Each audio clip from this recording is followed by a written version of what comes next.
அடுத்தது வந்து கணவன் என்ன, அதாவது மாப்பிள்ளையை கொண்டு வந்து ஸ்டேஜில் வைக்கிறது. அவ்வளோ பெண்கள் உட்கார்ந்துருப்பாங்க, இவர் வந்து ஸ்டேஜில் உட்கார்ந்துருப்பார். மார்க்க சைடை விடுங்க, மானம் மரியாதை வெக்கம் ரோஷம் இருந்தால் உட்கார மாட்டேன். மார்க்க சைடை விடுங்க ரைட்டா. இவ்வளோ 1000 பேர் 10,000 பேர் உட்கார இடத்துல உட்கார மாட்டேன். குடும்பம் நம்ம பழகின குடும்பம் அது இது இருக்கிற சந்தர்ப்பத்தில் அது மார்க்கத்தில் பிழைன்னு உணர்த்தினா அது வேற அம்சம். அது மார்க்கத்தை பிள்ளை நம்ம ஒதுக்கிறோம். இது வந்து 1000 பேர் சம்மந்தம் இல்லாத 500-1000 பேர் என்ன செய்யலாம், பெண்கள் எல்லாம் உட்கார்ந்து கண்டிக்கிறாங்க. அதில் இவர் பேர் உட்கார்ந்துட்டு அமைதியாக உட்கார்ந்துருக்கிறார். இந்த பெண்ணும் என்ன செய்ய ரோஷம் இல்லாமல் இவர் வந்து என்ன எல்லாரையும் பார்த்து கண்டிக்கிறதுக்கு அனுமதி கொடுக்குறாரு. இப்போ அதுக்கு பாரக்கல்லாஹுலக துவா வேற விளங்கிட்டா. பாரக்கல்லாஹுலக வஜமா பைனகுமா ஃபீ கைர், அல்லாஹ் தஆலா உங்களை நல்லதுல ஒன்றுபடுத்துவானாக. கேட்கிற இடமே இங்க ஷர்ரில் இருக்கிறார். 2 பேர் ஒன்றுபடுத்திக்கிற இடமே ஷர்ரில் அங்க. அதுல வஜமா பைனகுமா ஃபீ கைரா, ஹைர்ல வந்து அல்லாஹ் தஆலா உங்களோட இங்க ஷர்ரில் தான் ஸ்டார்ட். எப்படி அப்போ ஹைர்ல ஒற்றுமைப்படுத்த துவா கேட்டு பிரிச்சு விட்டுறோம் அந்த இடத்துல, நீங்க வாங்க வெளியேன்னு சொல்லி. அப்பதான் அது சரி. அவர் அங்க உட்கார்ந்துட்டு இருக்கிறாரு, இதை அங்கீகரிக்கிறார். வாங்க வாங்கன்னு அழைச்சு எடுக்கிறாங்க. பெண்களும் அது விரும்புறாங்க. இதுல விட்டிருக்கிற கணவன்மாரும் உட்கார்ந்தது பிள்ளைதானே, எங்களுக்கு எங்க ரோசம் போச்சு. அவரை உட்கார்ந்து நம்மட மனைவிமார்களையும் தங்களோட மகள்மார்களையும் தங்கச்சிமாரையும் பார்க்க வச்சுக்கிற எங்களுக்கு ஒரு ரோசம் ஒன்று இல்லையா? இதுக்கு என்ன சொல்றா, வீதியில போக பார்த்து போறது இல்லை. வீதியில போடுற பார்த்து போடுறது நான் ஏற்பாடு செஞ்சதும் இல்லை, நீ அங்கீகரிச்சதும் இல்லை. இது நீ அங்கீகரிச்சு ஏற்பாடு செஞ்சு வச்சுக்கிறது. நீ அங்கீகரிச்சு நீ ஏற்பாடு செஞ்சு வச்சுக்கிற. வீதியில போகல கண்டு போறது இயற்கையானது, தவிர்க்க முடியாது. அது நான் ஏற்பாடு செஞ்சதும் இல்லை, அவள் ஏற்பாடு செஞ்சதும் இல்லை. இது முழு ஏற்பாடோட நீ உட்கார வச்சு அவருக்கு கோல் பண்ணி கேட்கிறாங்கன்னு சொன்னா எப்படி மாப்பிள்ளை எப்படி இவர் கேட்கிறாரு, மாப்பிளக்காரர் கேட்கிறாரு, கணவன்காரர் கேட்கிறாரு, எப்படி சொல்லி கேட்கிறாங்க.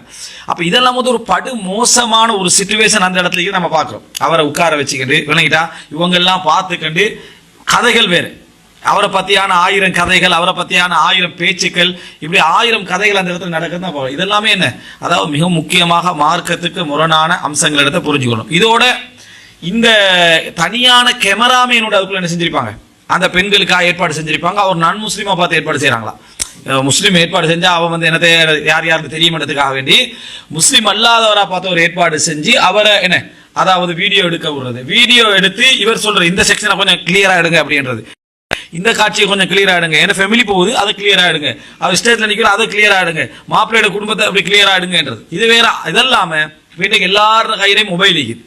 அவங்கள தனிப்பட்ட ரீதியாக அந்த பெண் இருக்கக்கூடிய கோலத்தை அந்த கணவனோட சேர்த்து போட்டோ அடிச்சு எல்லா இடத்துக்கும் என்ன செஞ்சிடுறது, பரத்திடுறாரு. இதெல்லாம் இன்றைக்கு என்னது முன்கரான அருவருக்கத்தக்க தவறான நடைமுறைகள் என்றதை நம்ம புரிஞ்சுக்கிறோம். நாளைக்கு இது ஒரு நாள் பாதிப்பாக என்ன செய்யலாம், எங்களுக்கு உலகத்துக்கே பாதிப்பாக வந்து என்ன செய்யலாம் முடியலாம். மார்க்கத்தில் பிழை ஒரு புறம், இது ஒரு அருவருப்பான செயல் இன்னொன்று, மூணாவது எங்களுக்கே என்ன இது எதிராக வந்து முடியக்கூடிய சந்தர்ப்பங்கள் இருக்குது. இப்போ இந்த மாதிரியான நடைமுறைகள் நிறையவே நடக்குது. இது நம்ம அங்கீகரிக்க கூடாது.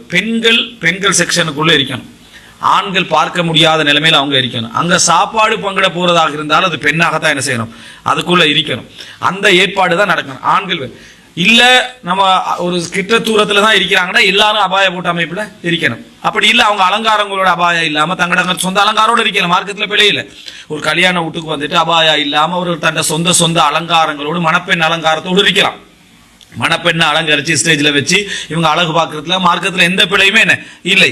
ஆனால் அந்த இடம் எப்படி இருக்கணும் என்றது மிக முக்கியமான, ஆணுடைய ஒரு பார்வைக்கும் சம்பந்தம் இல்லாதவராக இருக்கணும். சொந்தக்காரர் தானே என்றது ஊருக்குள்ள சொந்தக்காரர் இல்ல, அவரு அந்த பிள்ளைக்கு மட்டும் தான் என்னது சொந்தக்காரர். ஊர்ல எல்லா பெண்களும் அங்கே உட்கார்ந்துட்டு இருக்கக்கூடாது, அதை நம்ம அங்கீகரிக்கிறது. அது வந்து ஒரு சொல்ல போனா தையூஸ் மானக்கேடான ஒரு விஷயத்தை நம்ம வீட்டில் அங்கீகரிக்கிற மாதிரியான ஒரு செயல்பாடு. அதாவது உங்களுடைய மனைவி மக்கள் வந்து அழகான அலங்காரங்களோடு அபாயம் எல்லாம் இருக்கிற இடத்துல சில ஆண்கள் போவதை பார்த்துட்டு நம்ம சும்மா இருக்கிறோம்னா, குறிப்பா அந்த மாப்பிள்ளையுடைய ஃப்ரெண்ட்ஸ் மார் அவங்க தான் அந்த கல்யாணத்தில் சொந்தக்காரரை விட முக்கியத்துவம் கொடுக்கிற மாதிரி ஒரு சிஸ்டம் கொடுத்திருப்பாங்க. அப்படி ஒரு முக்கியத்துவம் வந்து எங்களுடைய முஸ்லிம் சமுதாயத்துடைய கலாச்சாரத்திலிருந்து வந்த உண்டு அல்லது. இது ஒரு மோசமான ஒரு கலாச்சாரம். அவங்க வந்துட்டு அவங்க தான் ஒரு மெயின் சப்ஜெக்ட் மாதிரி ஒரு என்ட்ரியோடு கொடுப்பாங்க. அந்த என்ட்ரிக்கு இந்த பொன் குடும்பமும் பேசாம உட்கார்ந்துட்டு இருக்கு. இப்படி ஒரு மானங்கெட்ட அமைப்புல நம்ம செய்ய வேண்டிய அவசியம் உண்டு இல்லை. சொல்லுவோம் இதை கணவனுக்குரிய அமைப்பு தான் அங்க உள்ளது. அப்ப கணவனுக்கு எப்ப போறதுக்கு அனுமதி, எந்த பெண்களுமே இல்லாட்டி போறதுக்கு அனுமதின்னு சொல்லலாம். எல்லா பெண்களும் இல்லாத அமைப்பில் இருப்பாங்களா? எப்பயும் 4 பெண்கள் இருந்தா இருப்பாங்க. அப்படி ஒரு போற சிஸ்டம் ஒன்றும் இல்லை. யார் உருவாக்கினது? அதான் அக்கத்து நிக்காம முடிஞ்சது. சில டைம்ல வலியமாவும் முடிஞ்சுங்க, திருப்பி போய் அவரை உட்கார்ந்துட்டு அங்க அப்போ அது ஒரு தவறான ஒரு நடைமுறை. இந்த நடைமுறை வரவும் கூடாது. இது பிழையான ஒரு அம்சம். இதுல நடக்கக்கூடிய நிறைய பிதஅத்துக்கள், மார்க்கத்துக்கு முரணான விஷயங்கள், ஓதல்கள், இந்த ஆரத்தி எடுக்கிறது, துப்பி விடுறது, கால் மிரிக்கிறது, இது நிறைய விஷயங்கள் என்னது, அதாவது நிறைய அம்சங்கள் உண்டு. அதை நிறைய பேசப்பட்ட, அதாவது மார்க்கத்துக்கு முரணான பிதஅத்தான தவறான நடைமுறைகள் என்று நிறைய அம்சங்கள் உண்டு. அதெல்லாம் நான் இதுல பட்டியல் போடலை. என்ன காரணம் சொன்னா, அது நம்ம வளர்ந்த சமுதாயத்துல அதுல கண்ணாலே நமக்கு செய்யல காடம் இல்லை, அதெல்லாம் ஞாபகப்படுத்திக்கிட்டு இருக்கிறதுன்றது நமக்கு சாத்தியம் இல்லை. இந்த மாதிரியான விஷயங்கள், நடைமுறைகள் சமுதாயத்துல நிறைய இருக்குது, விதத்தான விஷயங்கள். அப்போ இதுகளை நம்ம என்ன செய்யலாது புரிஞ்சுக்கணும். மார்க்கத்தின பேரால ஒரு மணப்பெண்ணை உட்கார வைத்து விட்டு குர்ஆன் சுன்னா அடிப்படையில சொல்றதுக்கோ செய்வதற்கோ எதுவும் இல்லை. இதான் சுருக்கம். ஒரு மணப்பெண்ணை அதை மணவரையில உட்கார வச்சுட்டு சொல்லுவதற்கோ செய்வதற்கோ மார்க்க ரீதியான எந்த ஒன்றும் எங்களுக்கு சொல்லி தரவில்லை. இவ்வளவுதான் எங்களுக்கு உள்ளது. அதை விளங்கிட்டோம்னா மத்த எதுவும் நம்ம செய்ய மாட்டோம். ஒரே ஒரு துவா, பாரக்கல்லாஹு லக பாரக அலைக வ ஜமா பைனகுமா ஃபீ கைர். இதை நீங்க மணப்பெண்ணுக்கும் ஓதலாம், மணமகனுக்கு என்ன செய்யலாம், ஓதலாம்.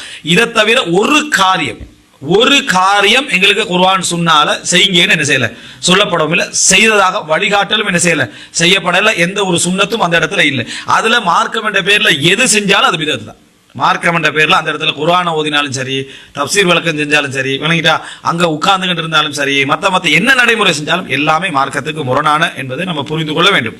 சரி, இந்த இடத்துல அதாவது ஆடல் பாடல்கள், இசைகள், போட்டோக்கள், வீடியோ ஏற்பாடு, தற்செயலாக யாரோ வீடியோ எடுத்துட்டாரு, யாரோ போட்டோ எடுத்துட்டாருன்னா அதுக்கு அந்த குடும்பம் பொறுப்பு இல்லை, அதுக்கு அந்த திருமணத்தை நடத்துறவங்க பொறுப்பு இல்லை. உடனே நம்ம வெளியே வரணும்ன்ற எந்த சப்ஜெக்டும் இல்லை. இதுல யாரு நடத்துறாரோ அவங்களோட ஏற்பாட்டில் அது இருந்தா தான் பிள்ளை. இன்னும் யாரோ செஞ்சா நம்மளே தடுக்கலாம், அது பிள்ளை செய்ய வேணாம் அப்படின்னு சொல்லி நம்ம தடுக்கலாம். அதுக்கு நம்ம வீட்டுக்காரர் என்ன செய்யலாது, நம்ம குறை சொல்லல. இன்றைக்கு மக்கள் எல்லாம் வளர்ந்து போகிற, எல்லார கையிலேயே போன் இருக்குது, கேமரா, 2 பேர் போட்டோ அடிச்சுட்டா, ஒருத்தர் வீடியோ அடிச்சுட்டான்றதுக்காக வேண்டி அவர் என்ன செய்யலாது, குற்றவாளியாக மாற போறதில்லை. அவரை குற்றம் சாட்டவும் கூடாது. அது உனக்கு தவிர்க்கலாது, எங்களுக்கு தவிர்க்கலாத ஒரு அம்சம். ஆனா ஏற்பாடாக இருந்தா கட்டாயம் நம்ம என்ன செய்யணும், அதை சொல்லப்பட வேண்டும். அப்ப இசை, ஆடல் பாடல்கள் கூட ஒரு பெண்கள் தங்களுக்கு மத்தியில இருந்து கொண்டு அந்த திருமணத்துல அவங்களோட மகிழ்ச்சியை வெளிப்படுத்துற அமைப்புல அவங்க ஆடினா கூட மார்க்கத்துல பிழை இல்லை. விளங்கிட்டா, அது வீடியோ இல்லாம இருக்கணும். என்ன இருக்கணும், வீடியோக்களோ போட்டோக்களோ பதிவு இல்லாம இருக்க சாத்தியமா? சாத்தியம் இல்லை. 100க்கு 95